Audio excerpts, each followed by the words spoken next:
Bienvenue dans le Real Talk de la fille en forme. Ici, on jase vrai, sans filtre, avec bienveillance et passion. Prépare-toi à déconstruire certains mythes dans le domaine du mieux-être et à mieux comprendre ton corps. Parce que la santé optimale, c'est pas juste une question de chiffres sur une balance, c'est de l'harmonie. Une alimentation saine et équilibrée, du sport au quotidien, un système hormonal stable et surtout, un grand amour pour soi-même. Mon objectif, t'aider à bâtir une vie où tu te sens forte, énergique et bien dans ta peau, dans la joie et sans culpabilité. Prête à te transformer? C'est parti!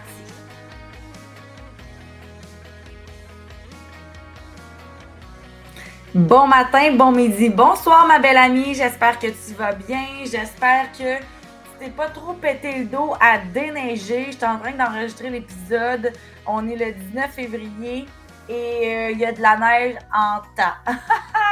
Fait que je sais pas quand on va être en train de m'écouter où est-ce qu'on va être présentement sur la planète par rapport à la neige, mais en tout cas, ici, il y en a en tas. Aujourd'hui, ma chère, je te parle d'un sujet vraiment intéressant où est-ce que je vais t'emmener à déjouer ton cerveau. Qu'est-ce que je veux dire par là? C'est que trop souvent, dans notre cerveau, on a un bavardage mental qui est complètement négatif, qui est complètement destructeur, qui nous emmène à pas être dans la meilleure version de soi-même, qui nous emmène même à être dans la pire version de soi-même. Je te donne des exemples parce que je me suis levée ce matin en ayant cette idée-là de pourquoi, je ne sais pas, mais bref, à quel point que j'avais évolué dans mon discours mental. Par exemple, au secondaire, si quelqu'un s'assoyait 2 bancs plus loin que moi, j'étais comme, bon, c'est ça, ça y est, j'ai fait quelque chose, je suis pas fine, je suis pas belle. Ça doit être parce que je suis plus, ça doit être parce que, tu sais. Puis là, je commençais à me créer des discours. Si mon chum ne téléphonait pas pendant whatever, X patente, tu sais, mettons, ou mon chum reçoit un texto à 11 h le soir, ben là, je me mets à me faire des idées. Comment ça, c'est qui, pourquoi, ta. Puis là, la disquette part, là. Mais il y a aussi le fait que, mettons, si je me lève, puis là, ça ne me tente pas d'aller m'entraîner, ben là, la disquette va partir aussi. C'est comme, ah, ben là, peut-être que tu pourrais ne pas aller t'entraîner, ça serait mieux pour toi de rester. Tu sais, tu t'es entraîné hier, c'était fort, tu es un peu raqué, tu pourrais peut-être prendre le temps de relaxer. Donc, tu sais, cette fameuse disquette-là qui nous emmène pas du tout vers où qu'on veut aller. Parce que clairement, moi, mon intention dans la vie, là, c'est d'être pleinement heureuse, en amour, fière dans mon corps, positive. Donc, quand quelqu'un s'assied plus loin que moi, de commencer à me râler de la merde pour dire que c'est parce que je suis pas fine, peut-être pas. Peut-être que la personne est gênée. Peut-être que la personne, elle voulait bien juste pas socialiser. Peut-être que la personne, c'est elle qui a pu, puis qu'elle se disait, je vais pas me mettre proche, sinon je vais me faire juger. Puis peut-être que le texto à 11 h, là, c'était sa fille qui voulait lui donner des nouvelles ou qui posait une question, ou c'est peut-être un de ses employés, ou, là, vous comprenez? Puis c'est peut-être bien juste un courriel de Amazon qui dit « Voici nos prochaines promos », là, tu sais? Même chose, quand que je ne veux pas aller m'entraîner puis que je dis que mon cerveau s'emballe puis vas-y pas, ben c'est pas en train de m'emmener à être celle que je veux être, alignée, en forme, pleine d'énergie. Donc, comment qu'on fait pour déjouer notre cerveau? J'ai eu des stratégies avec ma TS, ma travailleuse sociale. J'ai eu des stratégies avec le genre d'épisode que j'ai fait avec Annick Laprate sur reprogrammer son cerveau. Et je vous donne un melting pot de toutes les autres choses que j'ai déjà lues dans les livres aussi par rapport à comment qu'on peut venir changer la cassette de bord. Premièrement, ce qu'il faut comprendre, c'est que le cerveau est fait pour nous protéger et emmagasiner les informations.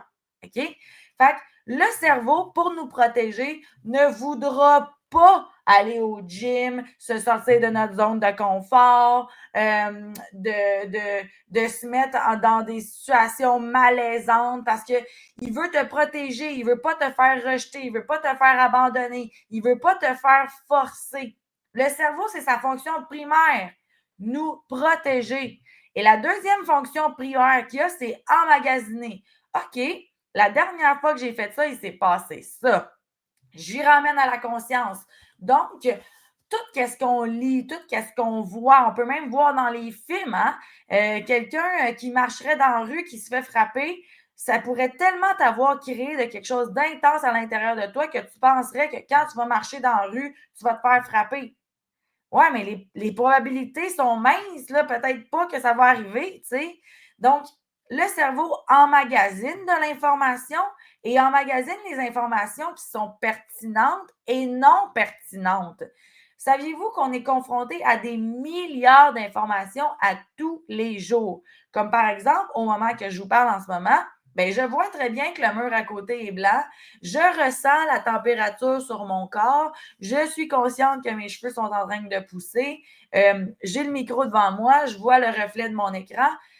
J'ai beaucoup d'informations en même temps, mais celle sur laquelle que je suis concentrée, c'est de vous divulguer l'information du podcast par rapport à comment déjouer son cerveau. Donc, on reçoit des milliers d'informations et le cerveau emmagasine tout ça. Et quand qu'un jour, on reçoit l'information importante de mettre quelque chose dans notre conscient, bien, c'est là que c'est envoyé au conscient. Donc, exemple, tu es en train de cuisiner, puis ta main touche le poêle qui est brûlant. Aouh! Pourtant, en ce moment, je ne le ressens pas qu'il y a une certaine thermorégulation qui se passe dans mon corps. T'sais? Sauf que quand que c'est extrême ou quand que c'est quelque chose qui est dû à être mis dans le conscient, c'est là que ça arrive. Donc, premièrement, pour déjouer son cerveau, c'est de se rendre compte que ce qui est emmené à notre conscient. Et ça prend un certain moment, ça prend une certaine conscience justement de se dire, hey, moi j'ai envie d'être responsable de ma vie et donc je vais commencer à analyser qu'est-ce qui se passe dans mes pensées. Puis si c'est souvent des cycles d'auto-sabotage, comme je vous disais tantôt, où est-ce que moi j'étais la pire victime du monde quand que j'étais plus jeune, je pensais que tout était à cause de moi. J'étais tellement pas confiante de mes moyens que c'est sûr que si j'étais pas pris en premier à l'école, ben c'était la pire affaire qui pouvait pas arriver, là.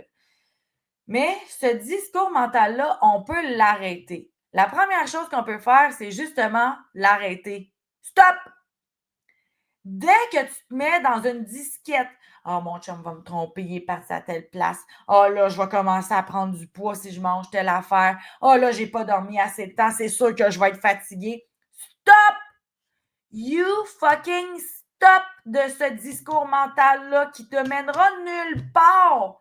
Combien de personnes que j'ai eues qui m'ont dit, ah, je me suis levée, j'ai pas eu assez d'heures de sommeil, c'est sûr que je vais être fatiguée aujourd'hui.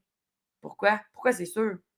Peut-être que ton corps avait juste pas besoin de toute cette quantité de sommeil-là aujourd'hui, puis que tu vas bien aller pareil. Mais on se crée tellement des discours mentaux de marde, des fois, qu'on s'auto-met dans une situation de victimisation, de manque de responsabilité, de manque de confiance. Mais pourquoi qu'on fait ça? Donc, numéro uno, venir stopper ce discours-là mental qui nous amène à ne pas être la personne qu'on veut vraiment être. Numéro 2, et ça, c'est Annick Laprade qui nous l'a enseigné lors de la semaine de la fille en forme, créer de la répétition. Quand j'étais au secondaire, là, avec aucune estime de moi, que j'étais tout ce que tout le monde voulait que je sois, là, sauf moi-même. Là. Fait que j'étais la sportive avec les sportifs, j'étais je vais dire nerd, là, mais la plus intellectuelle avec les plus intellectuels. J'étais la plus artistique avec les artistiques. J'étais un caméléon sans nécessairement être vraiment moi. Bien, à un moment donné, quand j'ai décidé de stopper, de devenir la personne que je voulais vraiment être, bien, ça a été par la répétition. Oups, je vais être confiante aujourd'hui. Je vais dire non aux choses qui ne me tentent pas. Ouh, OK, j'ai dit mon premier nom. Ah, ça a fait peur, mais oh, j'ai réussi. Hey, aujourd'hui, là, je vais rompre avec mon chum que j'aime pas pantoute, mais que j'ai un chum, c'est cool. Oh mon Dieu, OK, j'ai fait ça. Ça se passe quand même bien, personne n'est mort. Comme, OK, oui, il y a de l'émotion à gérer, mais au moins j'avance. Hey, je vais aller parler à telle personne que j'admire full, puis qu'elle m'emmène ailleurs quand je l'entends être joyeuse, puis dans ses projets. OK, wow, OK, je l'ai fait, wow, OK, j'avance. Donc, on veut venir répéter un comportement qui va être utile pour nous. OK, j'ai tout le temps peur d'aller au gym, mais là, je vais aller au gym. OK, tu vas au gym la première fois, ça fait peur, tu ne connais pas les machines, tu ne connais pas comment t'inscrire, tu ne connais pas comment passer ta puce. Mais après ça, la deuxième fois, tu le sais. Puis là, whoop, ça crée un chemin. Puis à un moment donné, ce qui est le fun, c'est que le chemin est tellement tracé que tu es rendu habitué de faire l'affaire qui te faisait peur avant. Être soit commencer une nouvelle habitude saine. Donc, la deuxième chose qui peut t'emmener à aussi déjouer ton cerveau, c'est l'émotion. On en a parlé encore une fois avec Annick Laprate dans son entrevue. Puis là, elle disait, vous savez, la répétition, c'est vrai que ça fonctionne. Genre, se brosser les dents, au début, c'était pas instinctif. Maintenant, ce l'est. Par contre, si tu rajoutes de l'émotion négative à quelque chose, par exemple, j'ai 34 ans, ça fait depuis que j'ai 16 ans que je conduis ma voiture, tout va quand même bien. J'ai eu quelques accidents, mais rien de grave. Puis, tout d'un coup, je pogne un accident vraiment là, grave qui m'emmène à penser que je vais mourir, bien, ça se peut que toutes les répétitions que j'ai utilisé ma voiture puis que ça s'est bien passé versus le traumatisme de j'ai peur de mourir m'emmène à ne plus jamais conduire. Donc, ça va venir stopper un comportement que j'ai eu par la répétition qui était facile, qui était devenu facile, mais qui ne l'est plus parce que j'y mets une émotion. Donc, si on veut venir déjouer notre cerveau avec cette information vraiment pertinente-là, comment qu'on peut mettre de l'émotion à quelque chose qu'on veut venir inculquer dans notre quotidien? Si, par exemple, moi, je veux commencer à m'entraîner, puis que je ne l'ai jamais fait auparavant, j'ai peur d'aller au gym, j'ai peur de me faire juger, j'ai peur d'avoir chaud, j'ai peur d'avoir mal. Bien, à chaque fois que tu vas au gym, mets ta tune préférée, mets-toi dans un mood vraiment full pin joyeuse, mets-toi un kit que t'aimes, viens là vraiment comme stimuler tout ton corps au grand complet à avoir une énergie positive pour faire l'action. Puis il y a bien entendu aussi, avec l'émotion, on peut y aller par l'action. L'action de dire stop à notre cerveau, de comprendre qu'il était en train de spinner, puis de dire dès que je réussis à mettre un stop cérébral, je fais 3 choses, 4 choses en fait. La première, c'est Mel Robbins qui nous dit la technique du 5, 4, 3, 2, 1, go. Donc, j'ai eu une disquette qui est partie, qui m'emmène dans un cercle vicieux de où est-ce que je ne veux pas aller.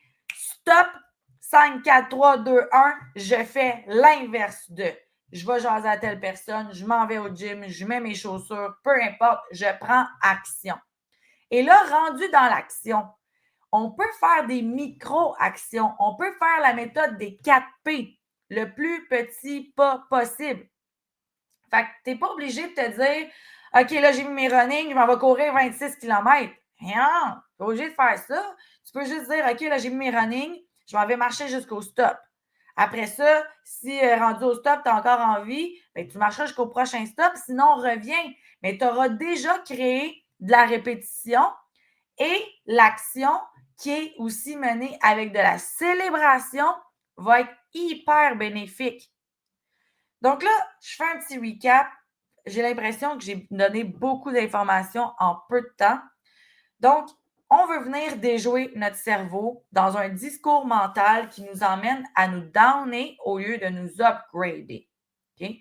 La première chose qu'on veut faire, c'est reconnaître nos pensées. Et ensuite, on veut les stopper en disant verbalement, stop, stop à ces pensées négatives-là qui ne t'appartiennent pas ou qui t'appartiennent en fait, mais qui ne t'emmènent pas à évoluer. Ensuite, tu veux commencer à venir créer de la répétition du comportement que tu veux avoir. Je veux avoir confiance en moi. Je veux parler en public. Je veux m'entraîner. On peut commencer par la répétition aussi d'utiliser des mantras, puis ensuite venir y mettre de l'émotion. Je veux parler en public, je vais me sentir bien, je vais être reconnue mondialement, je vais pouvoir faire des conférences à travers le monde. Tu sais, viens te mettre dans une émotion de joie par rapport à ce que ça va t'apporter. Je vais aller m'entraîner, toutes mes cellules vont vibrer en dedans, je vais me sentir bien dans mon corps, ça va faire sécréter mon hormone de bonheur, je vais me sentir tête, je vais me sentir belle, je vais pouvoir jouer avec mes enfants plus tard, plus longtemps. Donc, viens y mettre de l'émotion. Et ensuite, assure-toi de te remettre en action. Par les micro-actions, les 4 P, par le fait du 5-4-3-2-1 de Mel Robbins, si ça peut être une technique qui est intéressante pour toi. Tu vas venir mettre de la célébration dans tes actions et tu vas venir t'entourer de personnes qui vont t'encourager à maintenir ce processus mental positif-là. Parce que ce que je réalise, puis Dieu sait que j'en ai dans mon quotidien pas immédiat dans le sens des personnes que je côtoie, mais par rapport à la clientèle qui vient me parler, souvent, c'est des victimes de leur propre vie. Puis là, ils viennent m'écrire, puis ils me disent « Hey, moi, Mylène, je veux vraiment perdre du poids. Je suis tannée d'être dans mon corps. Je me sens grosse, je me sens pas bien. » Parfait, OK. Là, on commence à discuter. Puis là, ils ont toutes les raisons inimaginables d'avoir atteint ce poids-là. Ouais, mais moi, là, j'ai eu un accident. Ouais, mais moi, génétiquement, mes parents m'ont jamais enseigné à manger bien. Ouais, mais j'ai un McDo à côté de chez nous. Ouais, mais j'ai pas le temps de me lever tôt parce que j'ai des enfants. Ouais, mais moi, je peux pas faire ci. Ouais, mais moi, j'ai pas d'argent. Oh my God, mon ami! Ça, là, pour vrai, là, quand je parle avec des personnes comme ça, qui ne sont pas à la recherche d'une vraie solution, mais qui sont à la recherche de 2 oreilles pour continuer à se plaindre, puis se faire victimiser, faire oh, ouais, OK, oh, c'est triste, toi, ça, oh, si, oh, ça. Non, moi, je ne serai pas cette personne-là, OK? Je ne serai pas cette personne-là. Je vais avoir de la bienveillance pour la personne qui décide de se mettre en action, la personne qui décide de déjouer son cerveau, de le déprogrammer pour plutôt se mettre dans une situation de propulsion, d'évolution, d'innovation. Parce que sinon, si tu tombes dans un cercle vicieux de tomber la victime de ta vie, bien, je te confirme que c'est bien rare que l'univers va te le rendre, qui va dire, ben voilà, je te donne qu'est-ce que tu veux vraiment avoir. Non, tu es tellement tout le temps en train de te plaindre, tu es tellement tout le temps dans ta cassette mentale qu'à un moment donné, la cassette que tu tournes, là, ben c'est ça qui va arriver. Est-ce que tu as déjà croisé des gens qui s'autoproclamaient pauvres, puis avec jamais d'argent, puis qu'il leur arrive toujours de quoi? Puis c'est vrai qu'il leur arrive toujours de quoi, mais gagne. Puis surtout, si tu m'écoutes, toi, personne qui fait ça. Ah! C'est rare hein, qui écoutent des genres de podcasts comme ça, mais tu sais quoi? Au cas que, si tu es quelqu'un comme ça, là, mon ami, je t'invite tout de suite à arrêter ça par les techniques que je viens de te donner. Là, tu vas stopper ton discours mental, tu vas activer la répétition positive de ce que tu veux vraiment voir dans ta vie. Tu vas y mettre de l'émotion et tu vas rentrer en action. Et si, mon ami, toi qui m'écoutes en ce moment, connaissais une personne comme ça, envoyez-y donc ce podcast-là avec tout votre amour. Dites-lui, je crois que ça serait important pour toi d'écouter ça pour avoir une meilleure vie, pour pouvoir être plus positive. Puis c'est ce que j'adore. Si je fais un lien avec la fille que j'étais au secondaire, que quand quelqu'un s'assisait 2 bancs plus tard, puis que je pensais que c'était de ma faute, puis que j'étais devenue la pire personne de la planète parce que la personne ne voulait pas s'asseoir à côté de moi. Ben maintenant, là, en passant, j'ai encore des discours mentaux négatifs, mais je les arrête. Et sont bien plus souvent propulsants que négatifs. Quand je me lève le matin, là, je sais que je vais passer une belle journée. Peu importe l'heure que je me suis levée, peu importe si j'ai mal dormi, ou peu importe si j'ai tourné, ou peu importe si j'ai fait un cauchemar, ou peu importe quoi, je m'active par la répétition que ça va être un hostique de belle journée aujourd'hui. Et c'est ce que j'en décide. Et je me mets en action. Et j'y mets de l'émotion. Je me réveille, là, puis c'est comme « Wouhou! Welcome life! I'm still alive! » C'est ça que je vous propose de faire pour que dans votre cerveau, ensuite, toute la positivité, la propulsion, l'évolution, la transformation vous arrive. Et que là, vous allez commencer à incarner quelqu'un de positif. Vous allez commencer à avoir des opportunités que vous ne voyiez pas auparavant. Vous allez commencer à avoir des options que vous êtes comme « Aïe, ça, j'aime bien mieux ça », vous allez commencer à vous sentir mieux, plus joyeux, plus drôle, plus festif, moins fatigué. C'est tout ça qu'on veut. C'est ça qu'on veut. En fait, si c'est ça que tu veux, parce que bien entendu, la personne victime qui cherche à râler sa merde puis qui veut juste se faire entendre dans ses problèmes, elle n'est pas dans le même processus que nous à vouloir évoluer. Et c'est pour ça que je te dis, ces gens-là, là, laisse-les donc on the side. Tu n'es pas obligé de passer beaucoup de temps avec ces gens-là. Tu peux très bien te mettre des carapaces au niveau de tes oreilles puis juste faire OK, je passe mon chemin. Alors, mon ami, j'espère que cet épisode-là t'aura shaké un petit peu, t'aura emmené à trouver des stratégies pour déjouer ton cerveau, parce que c'est vraiment le but, là, déjouer notre cerveau qui, lui, veut nous protéger et emmagasiner les informations et nous ramener tout le temps un peu dans le passé. Alors que nous, on est des femmes puissantes, on veut se propulser vers l'avenir, on veut atteindre nos objectifs. Alors, tu peux réécouter ce podcast-là en boucle pour justement venir trouver les stratégies qui vont t'emmener à avoir des pensées positives, propulsantes et qui vont te rapprocher extrêmement rapidement de la personne que tu veux être. N'oublie pas de mettre un 5 étoiles sur ce podcast. Viens m'écrire en commentaire comment que tu as aimé l'épisode. Viens mettre sur les réseaux sociaux aussi ce que tu as aimé ou partage simplement le fameux Real Talk de la fille en forme. C'est vraiment apprécié. C'est du contenu gratuit que je t'offre qui, j'espère, te stimule grandement. Je te souhaite une belle journée et on se voit la semaine prochaine. Bisous!